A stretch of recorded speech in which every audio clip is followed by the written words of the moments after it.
Hi, this is Cheryl with Expert Village. Now we're ready to make some cosmopolitans. So fill your martini shaker about halfway through with ice. Then we're going to put in half an ounce of lime juice, half an ounce of cranberry juice, and half an ounce of triple sec. And since I'm such a good pourer, I can just eyeball it. But at home, you want to measure it out. Half ounce of triple sec. And then we're going to do 1 ounce of vodka.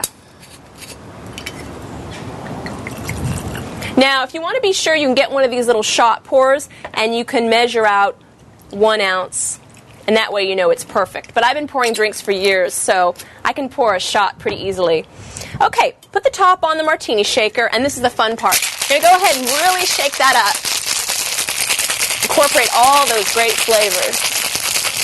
You want to make sure you get your cosmopolitan nice and cold so that the martini shaker gets full of this great icing, and it's so cold you can almost can't even touch it. Take the top off, and then we're going to pour it into our beautiful martini glass. This looks great.